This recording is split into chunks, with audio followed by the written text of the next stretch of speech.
My neighbor's porch light was always on. For 3 years, it never went out. At first, I thought nothing of it. Maybe they were forgetful, or maybe they just liked the extra security. But then, the for sale sign went up, and the moving trucks came and went. The house across the street fell silent, a dark shape against the upstate New York sky. Yet, every single night, the porch light continued to burn. I live in a small town where everyone knows everyone, the kind of place with old houses, long driveways, and even longer winters. My street is quiet, almost unnervingly so. The house across from mine, the one with the perpetual light, had been owned by the Millers, an elderly couple who'd moved down to Florida to be closer to their grandkids.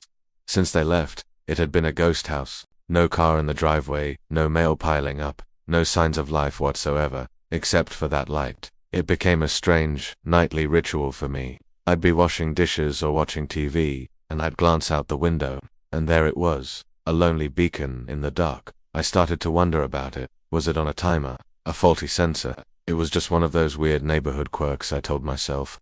Nothing to worry about. One Tuesday evening, something changed. I was working late, hunched over my laptop, when I realized the street outside was completely dark. I looked across to the Miller house.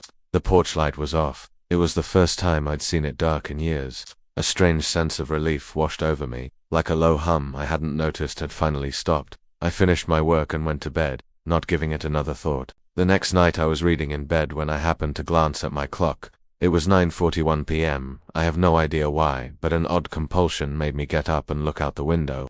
I watched the dark porch across the street, waiting. The seconds ticked by. Then, at exactly 9:42 p.m., the light clicked on. It wasn't a flicker. It was a sudden, deliberate illumination.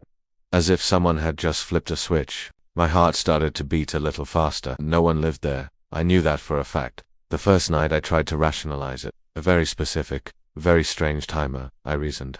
The second night I sat by my window, phone in hand, ready to record. At 9:42 p.m. on the dot, it happened again. The light just appeared. No one walked up to the house. No car pulled into the driveway. It turned on by itself. The third night, my curiosity turned to a cold, creeping dread. I watched from the darkened living room, peering through the blinds. As the light snapped on at its scheduled time, I noticed something I hadn't seen before, something that made the hair on my arms stand up. The fixture, a kind of old-fashioned lantern, wasn't aimed down at the porch steps like you'd expect. It was angled slightly upwards, tilted just so. It was aimed directly at my front door. That's when the logical explanations started to crumble. This wasn't a faulty timer. This felt intentional. My mind raced. Was it some kind of prank?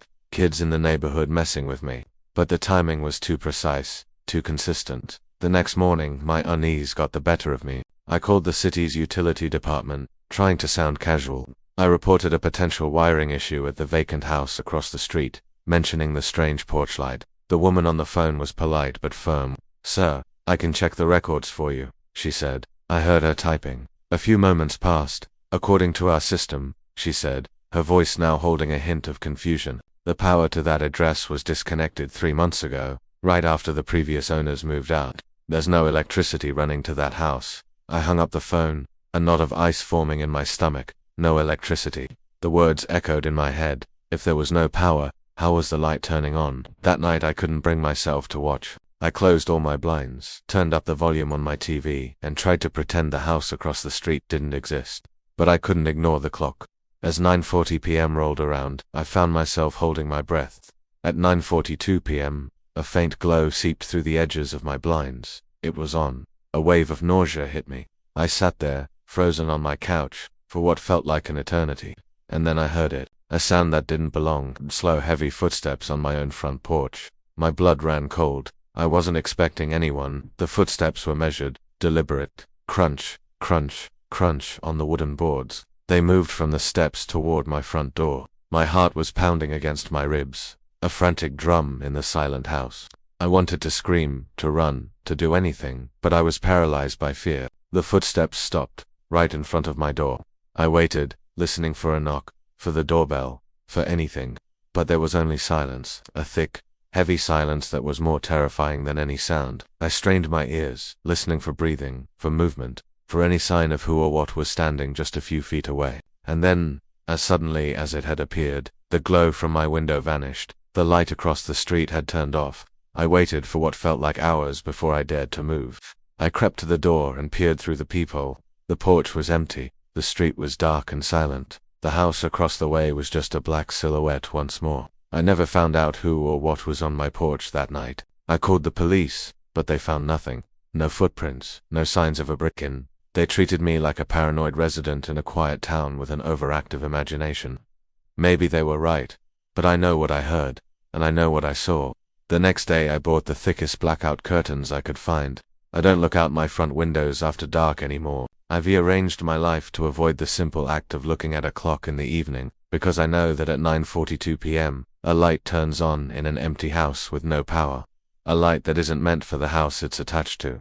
It's a spotlight, and I'm the one on stage. Some nights, when the wind is just right, I think I can still hear the soft crunch of footsteps on my porch, waiting in the dark for the light to turn on again. I don't check the time anymore. I don't want to know when it's coming. Thanks for watching. If you have a story about a strange neighbor or an unexplained event, share it in the comments below. And if you enjoyed this, don't forget to like and subscribe for more unsettling stories. Stay safe out there.